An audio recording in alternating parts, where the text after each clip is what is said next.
Yeah, so this is Flamme with the song Øve Os På Hinanden. Yeah, I didn't really stand a chance with this, did I? Thank you, No. Nicholas. Well, I mean, you can see from what they're wearing, this is very 80s inspired.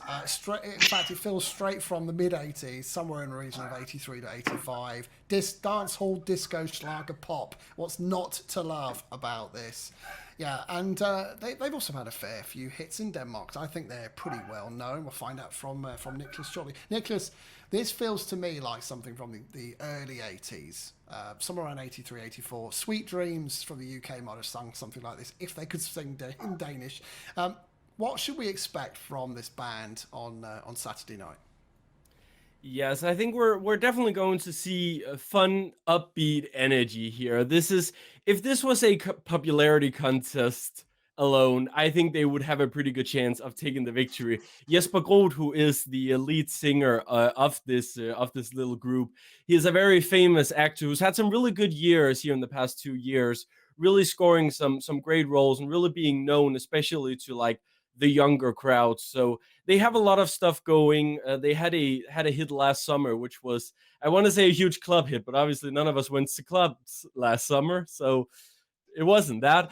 But it was definitely a huge hit, and I can see this being really fun because they are two guys who aren't taking themselves too seriously. This is a sort of like a fun side project that they've worked on for a few years, and they've mentioned in other interviews as well that Dansk Melodi Grand Prix is something they've always dreamed of. Like if they could be on that stage, that would be the ultimate thing for them. So I think they're going to give it their all, and I think we're going to see something really fun.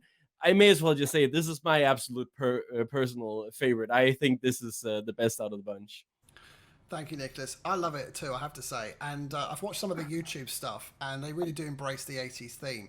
So I'm really excited to see what's going to happen on stage on Saturday.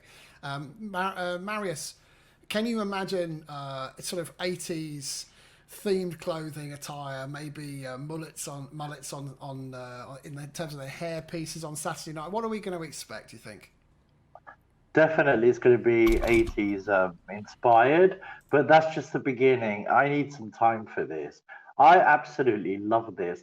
If you put in the blender, Bronski Beat, New Order, Dead or Alive, Stock Aitken and Waterman, just blend it in there, that's what you've got. I've actually downloaded a few of their songs, and I rarely do that. If I listen to a song once, it will take me a bit to actually relate to them and download their music. And Nicholas, please don't swear at me right now, but I actually love one of their songs that I've downloaded. I think it's called Mannhaskenburger. Menneskeforbruger. That one. Well, I knew what one you were talking about, so that's pretty good, I'd say. Marius, and actually, and I would not even attempt that. So well done for attempting it. Thank you. I mean, I've seen a few of their videos. I love their song Chameleon. And Nicholas, was it a hit in Denmark? I think it was, right? Yeah, it was. That was another great song. And I really think because of the sound and the retro sound, and it's taking us back. If I would vote, if they would ask me which song would you send, this one immediately. Just scrap the contest, save money, and just send this song to Rotterdam. Absolutely love it. Really. Thank you, Marius.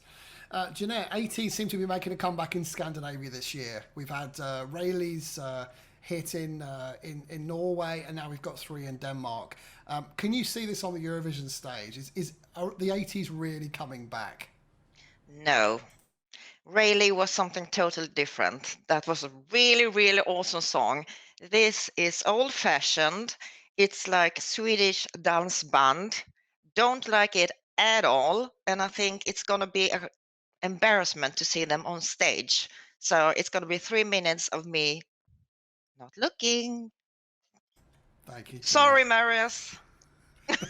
Hey, that's why we have the show. Differences of opinions always count. Still love you.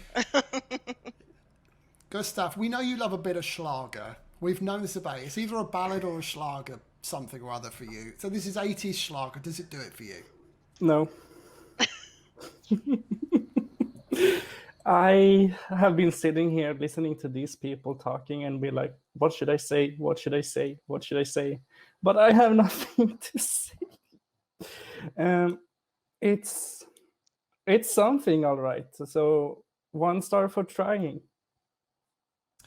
Oh, the shade this evening. Tom, this must be right up your street. I don't know what you're insinuating. How dare you insinuate that I would love something like, you know, 80s with perhaps, you know, about as edgy as my pop possibly stretches to, you know, not quite cheesy, but, you know, just a little bit of minor key in there to give it some edge. Of course I like this, Stuart. This is a great song. I think it's really good. I can't wait to see how it's performed. Some interesting things I've kind of picked up from listening to it. Firstly, I think Marius was spot on with his comment about kind of chucking Bronski Beat, Stock Aitken and Waterman and everything in a blender and seeing what comes out, because I think you've definitely got those vibes.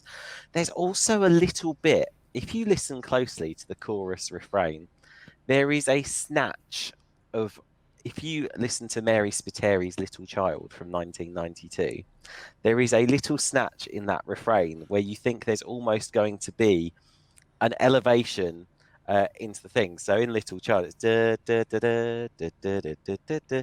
There is something like that goes on with this. But whereas Mary Spiteri then key changes up, this one doesn't. But I thought that was quite interesting as well, because it's part of that whole thing, isn't it, of borrowing the familiar sounds. So we've got familiar sounds of the 80s, but we've also got a little bit of familiarity there. With songs that we may have previously heard beforehand. And let's face it, you know, she did really well at Eurovision, and, you know, I think this could be a good sign for them as well.